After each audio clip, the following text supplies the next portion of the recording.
Hello, welcome to this video. I've just filmed the 10 most overrated drummers of all time, and I've upset a lot of people. And I'm going to make it up now by covering 10 of the most underrated drummers of all time. Of course, it's my opinion. I'm just chatting, Don't get upset. I don't think you'll get upset. I don't think anyone's going to get upset with this one. There's a whole bunch of drummers out there that I think, because of the bands that played in were so successful and because their charisma, they have been elevated as being the great drummers, and you'll always see them on every single list.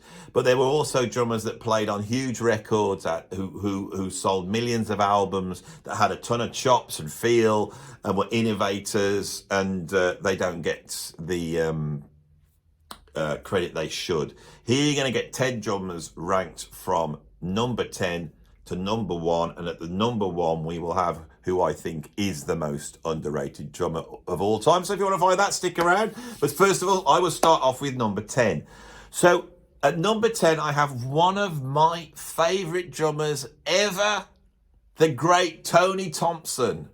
Now, Tony Thompson was the drummer with Chic. So if you're listening to Freak Out and you want to know who the hell is playing that groove, it's Tony Thompson. As the 80s emerged, a lot of those bands, we can see David Bowie going towards that Chic sound. Duran were basically a Brummy version of Chic, which when you actually say it out loud sounds weird. But that's what they were, And so in the early 80s pop music was hugely influenced by this guy who had played on a ton of very funky disco records. This made him very, what's the word? He got hired a lot, right? He got hired a lot. So if you're listening to a drum part, like say Addicted to Love, by Robert Palmer, that's Tony Thompson. Now, I was a big Chic fan, so I was really into Tony Thompson, and he had a very tight, funky sound, one of the greatest groovers. But what I liked about him is he would often play very interesting beats and some incredible fills. Now, the Brummy Chic, Duran, they sort of had a little bit of a crisis, didn't they, at some point? And they split into two bands, didn't they? Simon Le Bon and Nick Rhodes went off and formed another band, which I can't remember the name of that one now, which was all very flowery and psychedelic, wasn't it? And Andy Taylor, the guitarist, and Roger Taylor, the bass player, they went out and formed basically this band called Power Station that were like a sort of 80s version of Chic. And they got in Robert Palmer on vocals, one of the great sort of white soul singers of all time, and they got Tony Thompson on drums. When I heard this album, to this day, I still think it's got one of the greatest drum sounds of all time. Suddenly, Tony Thompson was in this big 80s drum sound. Now, when it's done badly, it's awful, but when it's done well, it's incredible. I don't think it's ever done better. The drumming on the Power Station album, which I have a feeling was called Some Like It Hot. I know there was a single called Some Like It Hot. Is some of the greatest drumming ever recorded by anybody ever. Right, he's drumming on Get It On. That single's incredible. And when you go back, it's very interesting to hear the way that he will play a rock beat, but he will open the hi-hat, say on the down, so it'll go psh, badge, psh, badge, psh. These sort of incredible beats. Like, I can remember thinking, oh, that's cool, and then trying to play it and realise how hard it was, especially to extract that groove out. So he's an incredible drummer. Now, he's probably most well known for being one of the drummers cocking it up alongside Phil Collins in the Led Zeppelin reunion at Live Aid. Now, I played drums for Robert Plant for a while. I actually had a chat to him about Tony Thompson. It was quite interesting. And if you were reforming Led Zeppelin, listening to that drum sound, the way he plays, Tony Thompson is the obvious drummer to get. It was a genius move. If they got into the studio with Tony Thompson with that drum sound, they could have been onto something, but that was never going to happen. But I think for that reason he was chosen for Live Aid. Now, Live Aid was patched together. Led Zeppelin, wanted to do the right thing, so they go, yeah, we can do it. But Robert's on tour, and You know, his voice is going to be shot, you know, by the time he gets there, but he'll do it because it's about, you know, being good. And it was a wrong idea. If they hadn't done it, they would have probably gone down as the band that were like the evil band that wouldn't do Live Aid. So they were in between a rock and a hard place. And then there was this idea that Led Zeppelin are going to reform. They haven't played together. They don't have John Bonham, but they're going to bring Tony Thompson in. But Tony Thompson's brought in at a short notice. And I don't think he was a sort of drummer that would have been that knowledgeable of Zepp stuff like I would be. I'm ready to do a Led Zepp gig now. I'm sure many drummers are watching this. We're all ready, aren't we? You know, I can do them all. But he just didn't seem to have that sort of preparation. Great drummer. But to be playing under those circumstances with two drummers is just daft. If you've got one drummer and they go the wrong way, you follow that drummer. It doesn't matter. If he stops, you stopped and you could grab and pull back in. Believe me, anyone who's played with me will know what that's like. You know, I can sometimes be not the most prepared drummer on certain gigs, but you follow me and you'll be okay. Same with Phil Collins. If it had just been Phil Collins up there, right, who is another incredible drummer, it would have been okay. But you've got two drummers going two different. That's just not going to work. It's not going to work. Phil Collins and Tony Thompson have gone down in history of sort of ruining it, and it's because people don't understand how bands work. It was never going to work, and they didn't have a choice. If they hadn't done it, they tried to do the right thing. They would have been best off just jamming, I think, on just something a lot simpler than trying to pull off things like Stairway to Heaven. But again, if they hadn't done that, they would have got it in the neck.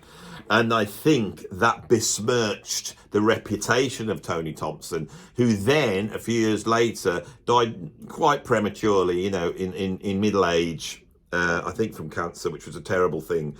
And so now in this internet age, he's off the radar. He's not doing interviews. He's not, you know, appearing on Drumeo and all that type of stuff. And so he's got a little bit forgotten, but I think he was one of the great drummers. That's who we've got at number 10. And at number 9, I have a similar drummer that should be a household name, and it's not. And this is the jazz fusion drummer, Carlos Vega. Now, Carlos Vega is probably most well known for playing with James Taylor. Carlos Vega emerges in the late 70s. He brings in a sort of Latin American feel, very similar to Steve Gadd, but heavier Latin feel than Steve Gadd in the late 70s. He becomes a very important session musician, and he influences very heavily a younger studio drummer called Jeff Porcaro. Now, Jeff Porcaro gets mentioned all the time. Everyone thinks Jeff Porcaro is great, but Jeff Porcaro, if he was still here, would be saying, check out Carlos Vega. And you can go and check out the credits that Carlos Vega has got, not only on pop tracks, but also in jazz fusion tracks. When I was quite young, I had a videotape of, it was like the GRP All-Stars. It was Lee Ritner mainly. Got Dave Grusin on keyboards, Dave Valentin on flute, and on drums you had Carlos Vega, and he did a drum solo, and I'd never heard anything so precise and relaxed and groovy and chopsy. Carlos Vega just had incredible feel, right? And he should have gone down in history. But again, I think when would it have been, early 2000s? I don't, you know, I think in late 90s, Carlos Vega committed suicide. He shot himself, and so it's such a tragic tale, and now he's forgotten. He's not mentioned in the same name as the same, you know, group as Vinnie Colaiuta or Dave Weckl or Omar Hakim or any of those drummers, and he should be. So that's who I've got at number 9. At number 8, I have the aforementioned Phil Collins. Right? Now, Phil Collins is responsible for perhaps the most iconic drum fill of all time. Bleep, bleep, bleep, bleep, bleep, bleep, bleep, bleep, bleep, bleep. Right?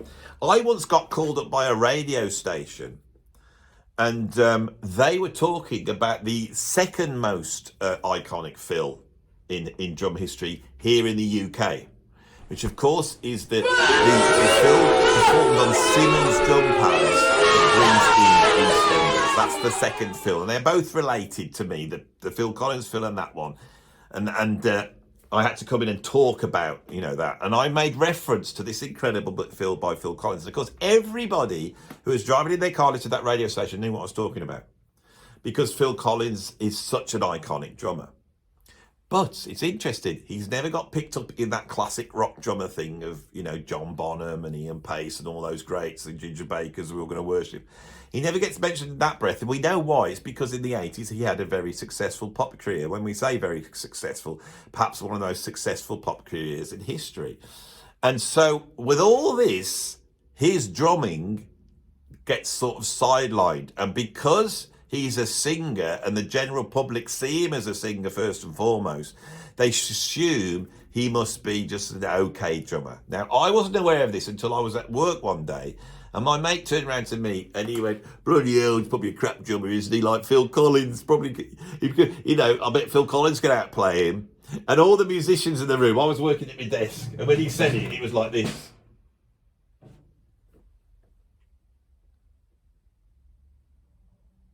And he's like, what? And we're like, what did I say? I said, you dissed Phil Collins. What, you don't like Phil Collins, do you? All that, you know, Can't Hurry Love. Do you like Phil Collins? Why? He's just mind-blowing. He's a mind-blowing drummer. He's a fantastic songwriter. He's an incredible singer. He's played in two of the biggest bands in history. He's played everything from progressive rock to jazz fusion. He's worked in experimental music with Brian Eno, but he's also done songs like You Can't Hurry Love and been in the film Buster. That's pretty good, I would have thought. Look, you are watching this, know I'm right. Phil Collins is a monster. When he comes out in Genesis in the 1970s, right, that is beyond a lot of the classic rock drummers are doing. Absolutely beyond it. Phil Collins, you know, go listen to Brand X. I'm not going to say any more on this, but the thing is, us musicians know how great Phil Collins is. Now, I'm a progressive rock drummer. I've done session work, right? And when you turn up, right, to that session, right, there's a number of drummers they want, but usually Phil Collins. They want Phil Collins. That's what they want it to play like. That's what they want. And you try and do it. It's hard to do. Chester Thompson is technically one of the greatest drummers that's ever lived. He played with Frank Zappa. His drumming on the live stuff with Genesis was absolutely incredible. But I used to listen to that stuff over and over again. And as Chester Thompson was brilliant. He's right up here. And he's playing in Weather Report, can play anything. He's technically better than Phil. But then Phil had stopped singing. He runs over to the drums. Remember, he's been singing and he runs and he jumps up. And as soon as Phil comes in, it's like the drums go, whoa.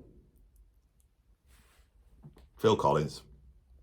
Right. At number 7, I have another late drummer, a drummer that I think has died a little bit too young and is not well known. And this is the drummer, and this is one of the great drummers for me, is Mark Craney. Mark Craney, what a drummer. All the drummers that know are nodding. Yes, Andy, Mark Craney. Mark Craney emerged in the late 70s where he was playing for Gino Vanelli. He got picked up by Jean-Luc Ponty, and he played on Imaginary Voyage. I think that's the one he's on, and that's fantastic. This is the drumming on there. And then he went on in the early 80s to join Jethro Tull and did some incredible stuff on there. Now, when I was coming up, everybody talked about Asia. It's brilliant. Steve Gadd's brilliant on it. It's like this pop song. It's quite long, though. It's got a lot of improvisation. It's quite arranged. And in the middle of it, in the middle of this sort of popish jazz fusion song, Steve Gadd does a drum solo. And it's amazing. It's amazing, yeah, you know. Now, I'd read about that track so much before I bought Asia that by the time I got around to buy Asia and I put that on, I was like, yeah, this is really cool. But Gadd does a better drum solo on Night Sprite, I think. And the ones he does on 3 Quartets Chick Corea, they're way better. You know, and I'd already heard what he'd done and a lot more intense. Gino Vanelli, who, if you don't know, is like the Italian Tom Jones of jazz rock fusion. Yes, there is one. And it's Gino. Incredible voice. And he makes this sort of, it's very middle of the road, but virtuoso jazz fusion influenced pop music, and he had hit records. I think in 1981, was that, or around about 1980, something like that, he brought an album called Brother to Brother, and the title track on that is 10 minutes long. And this, for me, is my Asia. My Asia is Brother to Brother by Gino Vanelli with Mark Craney on drums. And they do everything on there. It's just go, right, if you're a progressive rock fan, go and check out Brother to Brother right now. You can come back. I'll let you go. Just make sure you come back. I'll get 2 views. That'll boost it up even more. So just go and check out Brother to Brother by Gino Vanelli right now. Listen down, sit down, put your ears out and listen to it. If you're a jazz rock fusion fan, go and do that. If you're a rock fan, go and do that. Can't remember who's on guitar. It might be Carlos Rios or somebody like that. I don't know. Guitar's incredible. The whole band's incredible. The whole thing's incredible. Gino's vocals are incredible. Check out Mark Craney's drums. Mark Craney had this fat, tumbling, insane, accurate sound to his drums. I wish I could get it. And the drums sounded so full.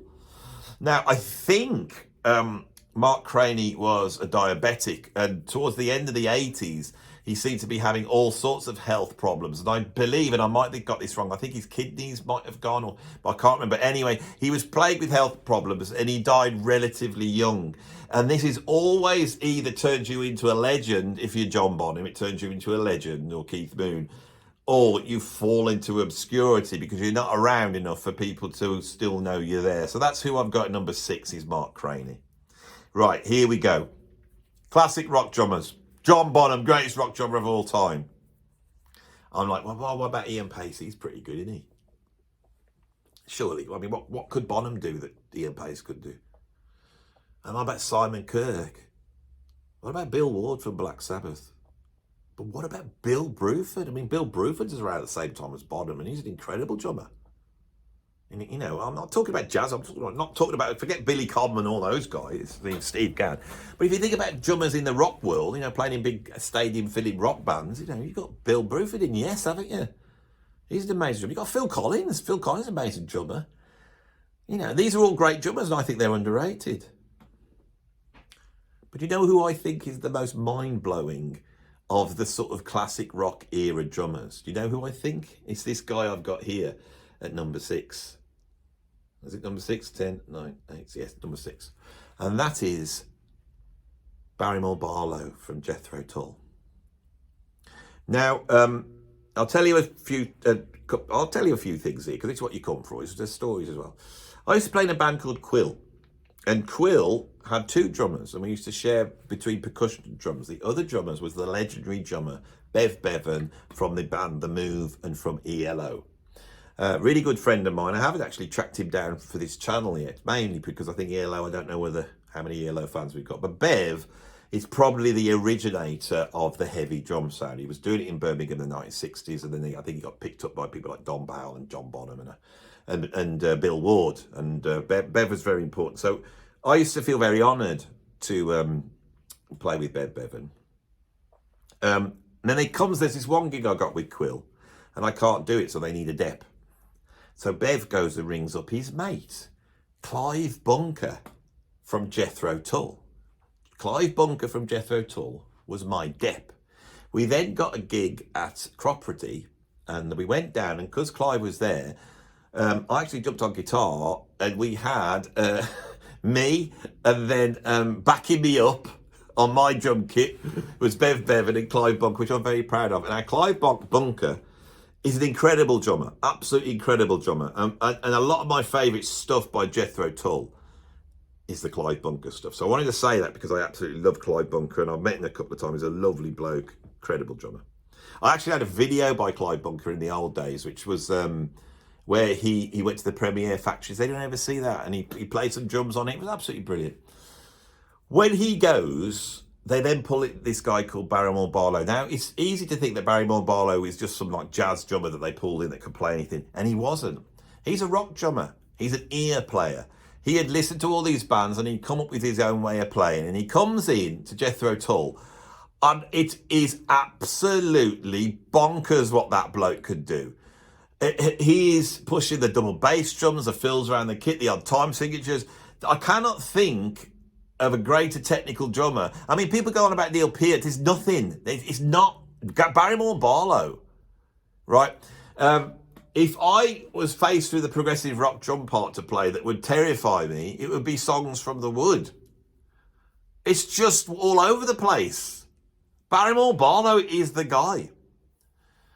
He then cropped up, played in Rising Force with Yngwie Malmsteen in the 80s, and I'm sure he's still around doing some stuff. But he just never gets mentioned. But this guy is head and shoulders above any of the people in those sort of stadium-filling rock bands. And as a stadium-filling rock band drummer, I think Barry Barlow technically is probably the greatest drummer of all time. Right, we're up to the 5 most underrated drummers. Right. Another story for you. When I was a kid, I was really into Narada Michael Walden, Billy Cobham, all those drummers. I was into high-powered drumming.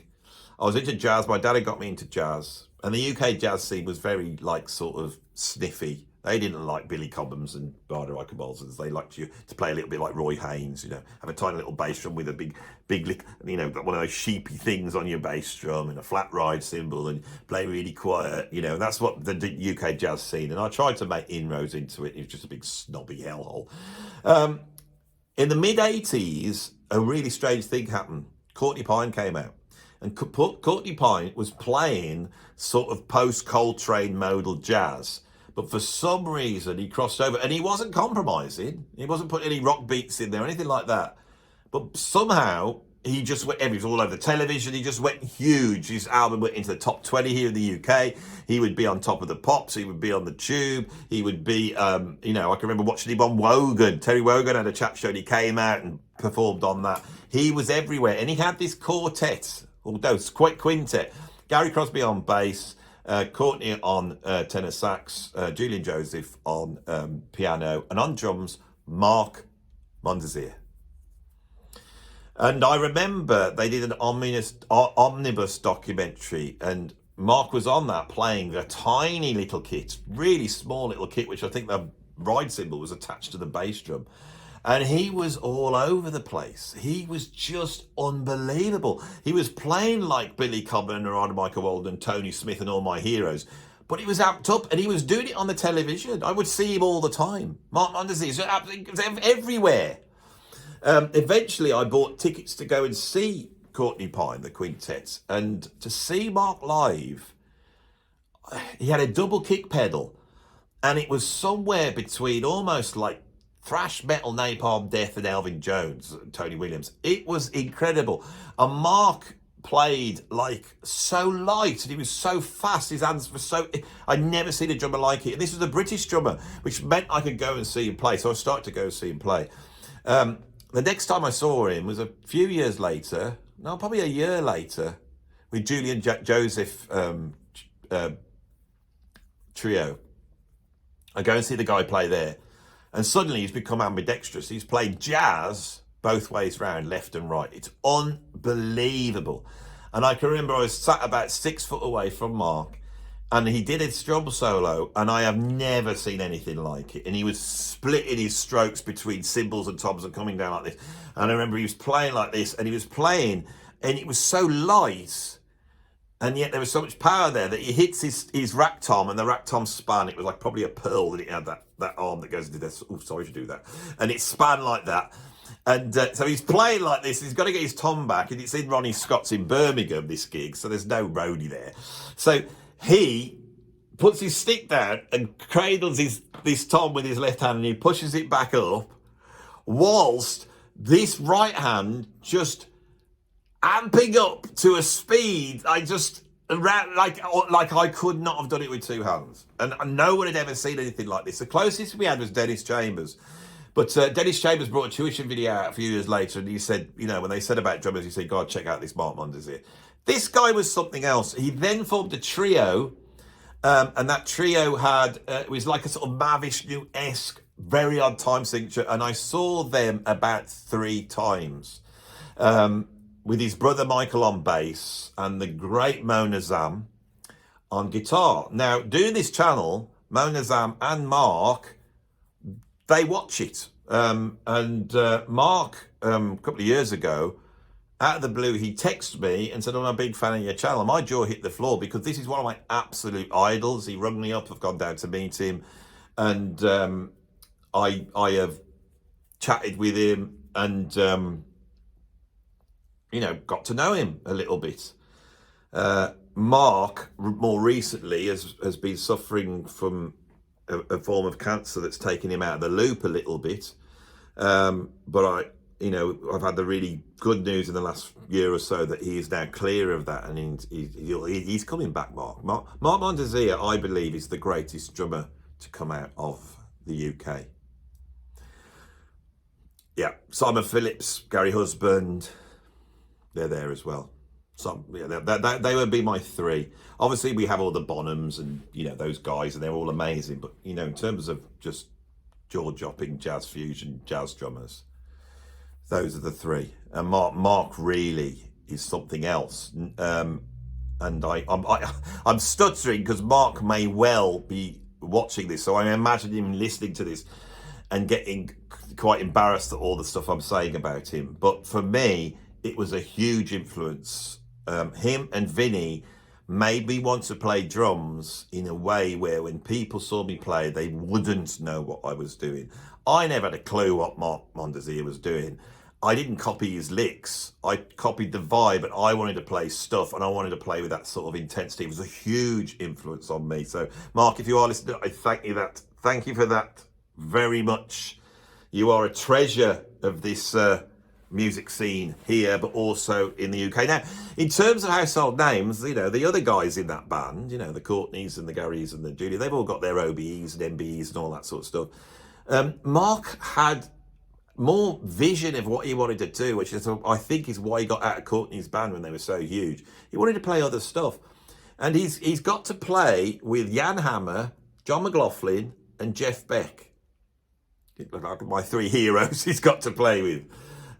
He's also played with Jethro Tull, the aforementioned Jethro Tull at one point. But and I think he's want to get out and play a variety of music, a different music. Of course, it doesn't go that you can't be pigeonholed. Mark's problem is that first he was pigeonholed as a jazz drummer, whereas he's a fusion drummer. He can play jazz till the cows come home, but that guy can groove. He's one of the funkiest drummers I've ever heard, and it's a shame he was never utilised in that area. Incredible drummer. I've mentioned him many a time on this channel. I'm so glad to be able to put him here. And I've got him at number 5. The reason why he's not right at the top of the list is because I think people that us drummers who know, we know. We know.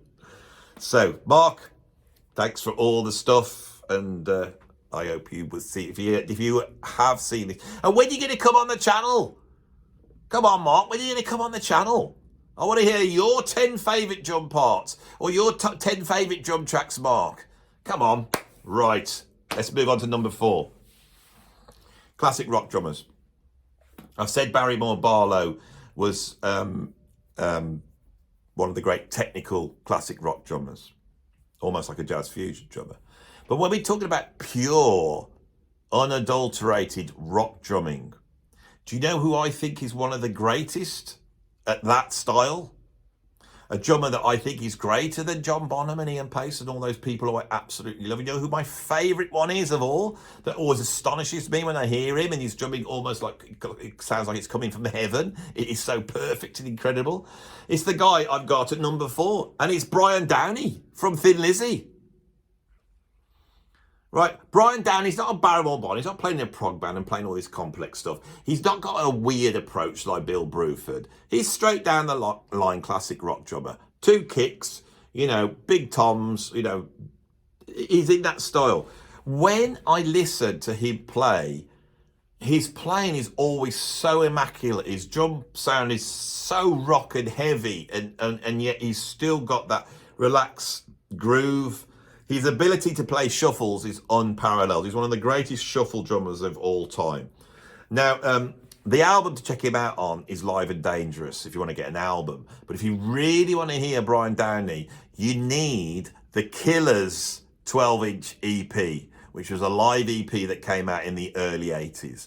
It's astonishing, right? I had it, and I think it rates higher than Live and Dangerous. The sound is incredible. The band is on fire. It's Lizzy at their most brutal. And on there is a drum solo. It's a classic rock drum solo. And I believe that to be the greatest classic rock drum solo ever. It's better than even Neil Peart's on Exit Stage Left. It's obviously better than Bonham's on Bloody Song Remains the Same. It's better than any of them. It's so beautiful and architectural. And the reason why it's so great is because you feel that somehow Brian Downey is utilising the huge space. He seems to ride on the echo that's coming out of the PA. Fascinating stuff. So that's who I've got at number 4. At number 3, I have Phil Rudd from AC/DC. AC/DC are one of my bands, and every time I come on here and I go, that rhythm section is the nuclear physics of rock, everyone laughs and go, what do you mean it's so simple? And that is why it is, because it's so simple. Phil Rudd has a way of playing which takes economy and raises it to an art form. All right, I'm going to try and explain to you, with a few actual descriptions of what he does. All right, so Phil Rudd on AC/DC will often do a snare drum hit like that. Now, every rock drummer in the world, when they do that hit, they do a flam. And a flam is when you bring the sticks down, and when the sticks beat the drum, they're slightly at different heights, so you get something that sounds like flam. It sounds like this. Sounds like you've got that shattery echo, right? And rock drummers use flams all the time. They'll do it on the snare drum, black or. The Phil Collins roll, the flams, blah blah blah blah blah blah blah blah blah blah, right? When Phil Rudd hits the snare drum like that, he just hits it with one stick because he's got everything nailed so much, the sound of the drums and the feel and everything, and it's got a different sound. He just goes pop like that. Now, if you've seen AC/DC live, you go back to those 70s recordings, you'll go, why has Phil Rudd got all those toms and all those cymbals? Because you never hear any fills around the kit, do you? The reason is because AC/DC are dealing with quite a small harmonic palette, and they're doing it genius. Malcolm Young was a genius of taking 3 chords, E, A, and D, and creating iconic parts out of them, but it is basically E, A, and D. Now, what I believe the reason that Phil Rudd had all those drums is because his toms were tuned to those notes and his cymbals were tuned to those notes. So when he was playing a certain hit or fill, that fill chimed with the actual harmony of the track, making his drums sit within that in a way that we'd never heard before. Now, with those 2 facts, you might start to go, oh my God, this Phil Rudd's incredible. Now, in the 80s, he went, didn't he? Phil Rudd went, off he went, and they got in a whole bunch of other drummers. And they were great drummers, but it always sounded bashy to me. It never had that sort of swingy, tight, funky sound of Phil Rudd. That deep, digging in sound. That's what I love about the drums. A lot of these drummers here, they've all got that sound. And so that's why I rate Phil Rudd so highly. If you want to hear basic rock drumming, but you want to hear it taken to a point, none of us can touch that. None of us. We all think we can get up on stage on an AC/DC gig and start playing behind it. And my students, I can remember when I was teaching, my students wanted to do, it was either Back in Black or High, I think it was Back in Black. And I fancied playing it, like we all do. So I said, one of the guys knew it on guitar, none of the drummers knew it. So I said, well, I'll play it and show you, but really I just want to get and play Back in Black. And so you get up and he goes, da-da-da, da-da-da, da-da-da, da-da-da, da-da-da. And then I thought, what happens here? Da-da-da. And he just comes in. Da-da-da. I think that's what he does. But you can't work it out. Because most drummers at that point would have gone, plap, plap, plum, boom, boom, boom, down, they'd be like that, But he goes, ba-da-da, da-da-da, da-da-da, da-da-da, da-da-da. Da da da da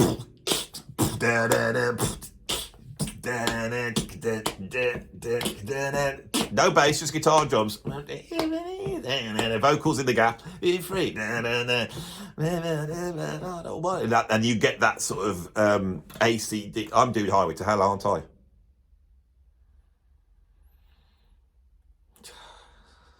I've just lost it, haven't I? I was doing Highway to Hell. I've lost the rock. I'll just move on now because you just don't trust me, do you? I'll just move on. Sorry about. Oh God, Andy.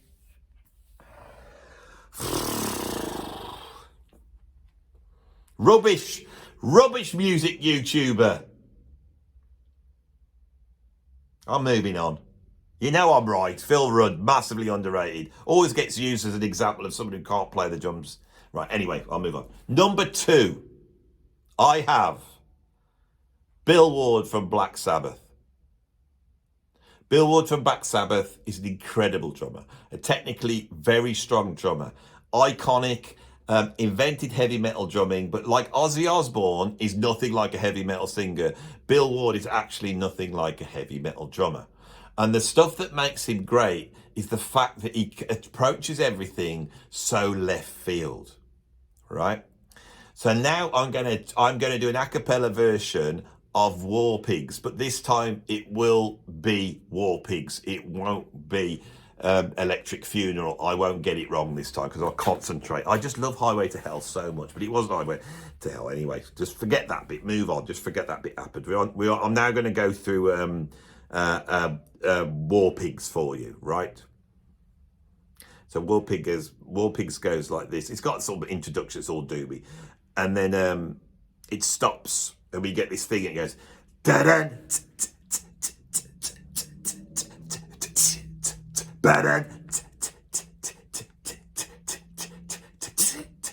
ba-dun. Jungles gathered in their masses, ba-dun. Just like witches at black masses. But evil minds that plot destruction. But just the rest of death construct. All every Ozzy's saying. Now that is heavy metal. I don't think anyone had ever played like that before. And it's like I could be on a sound check and I can go boom boom. Boom boom, and everyone laughs. Oh, who's played Black Sabbath? It's incredible. Right? And then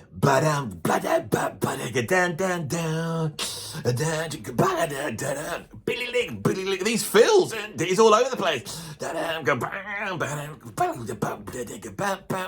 You know, and so suddenly you've gone from the most economic to it's almost like a drum solo.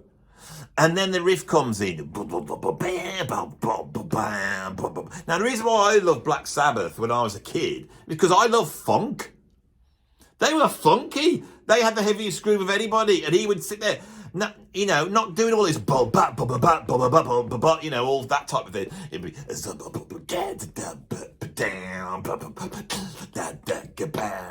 absolutely incredible. Bill Ward is massively underrated. He's one of the most important aspects of heavy metal and Black Sabbath.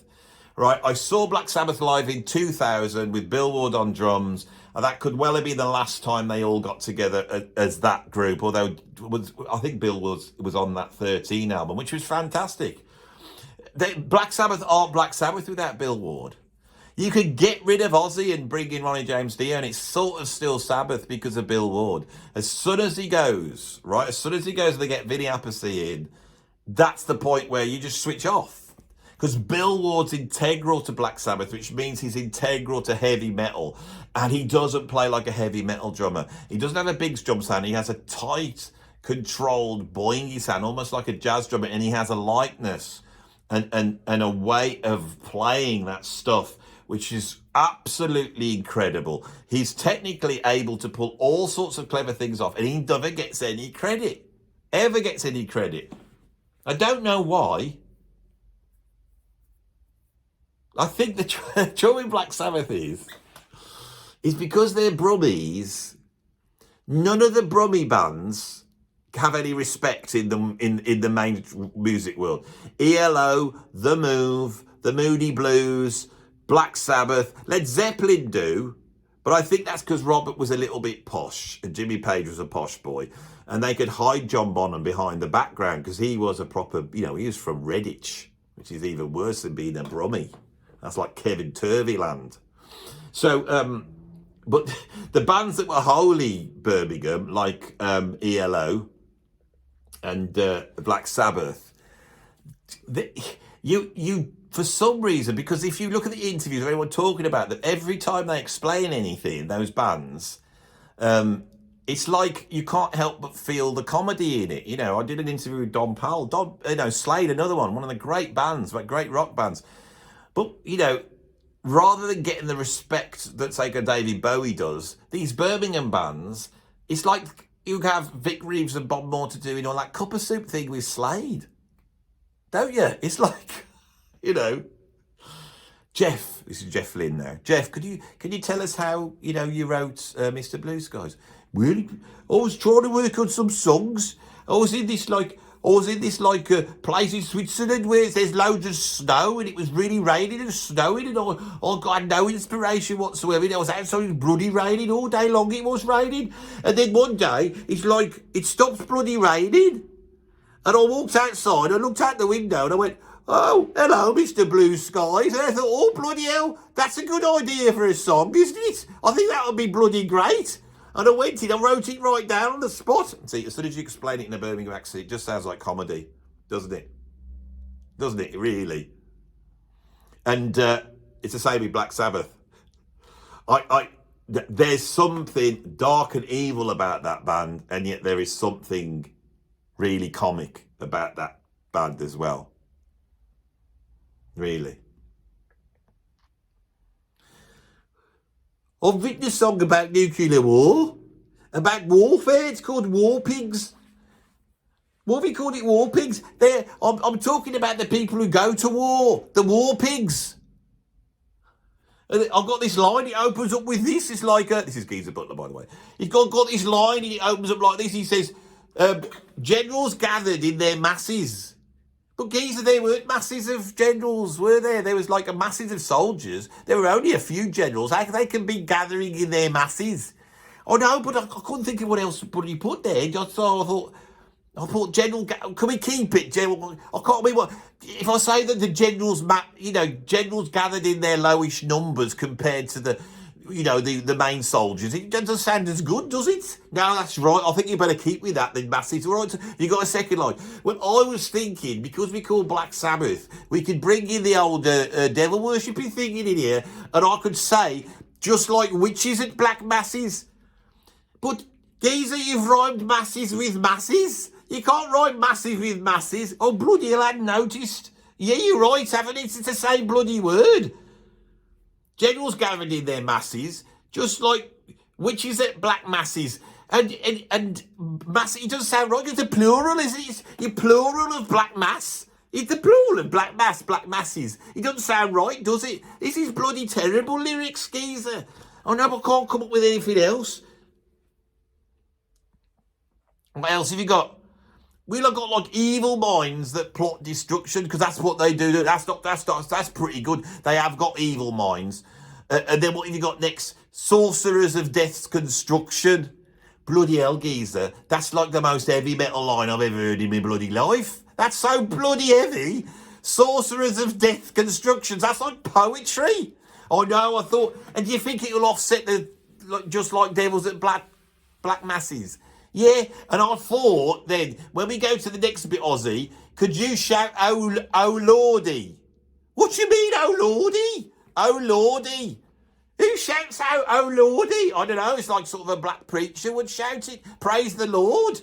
He might go, oh Lordy. Oh Lordy. Right? It's because originally what I got down there was, oh bloody hell. Sorcerers of Death construction. Oh, bloody hell. But, so I can go on like that for bloody hours. How long have I... I've just gone too far. Bill Ward's absolutely fantastic.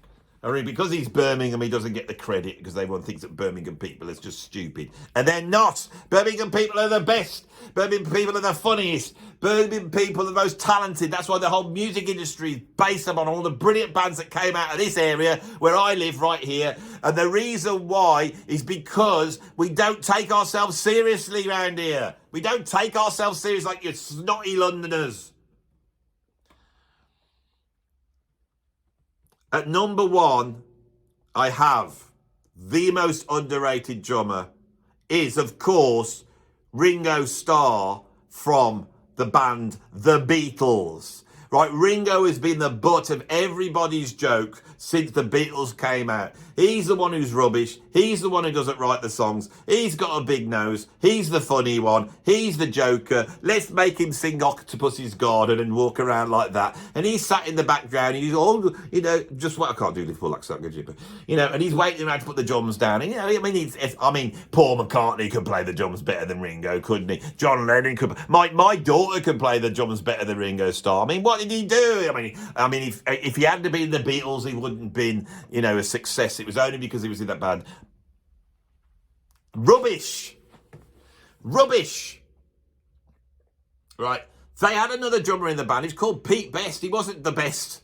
Should have been called Pete Worst. He gets in the studio, wasn't good enough. And he was playing with the Beatles and he lasted, so he must have been a reasonable drummer, but he wasn't good enough. And then George Martin, one of the greatest producers of the world, turned around and said, you need to get a drummer. And they would have grabbed one of their session drummers, but they go back up to Liverpool and they grab Ringo Starr. Why? Because he's the best drummer in Liverpool that time. He doesn't want to lead Rory Storm and the Hurricanes, whatever it is, but he does. He comes down, takes a punt, he goes down. He's the best musician in the band. He comes in and he nails it, and he nails it forever. And that guy sat on 1 million records, never putting a foot wrong. And on top of that, he creates rock drumming. He creates like the idea of the rock drummer. He inspires 1 million drummers to pick up the sticks.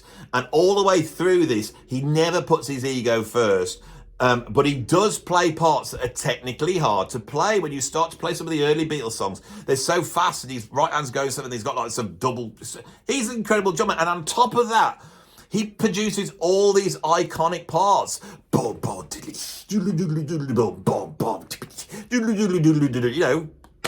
or you know, he's an absolute genius on the drums.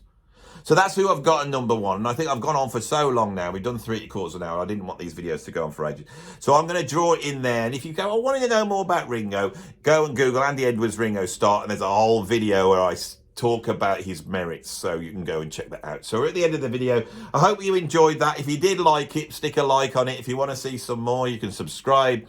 If you want to come and support me, you can come over to my prog and jazz rock and experimental music club we've got called my Patreon, Andy Edwards Patreon. It's more than just a Patreon. It's more than just a Patreon. Come over as a free member and see what's going on. Right, and if you do pay, then you can become a member of the Patreon WhatsApp, which is the best place you could ever be. Right? But if you don't want to support me in that way, but you do want to support me financially, remember I am now doing this full time, and it's a wonderful thing to be doing. But of course, I'm still a little YouTuber, so it's not that much. So I'm just trying to keep going. Just trying to keep going now. I've got a few extra gigs and sessions going on, you know, back to being a pro musician again. But if you want to support me, put a little bit of money into my PayPal tip jar down below. Thank you very much for watching. I'll see you on the next video.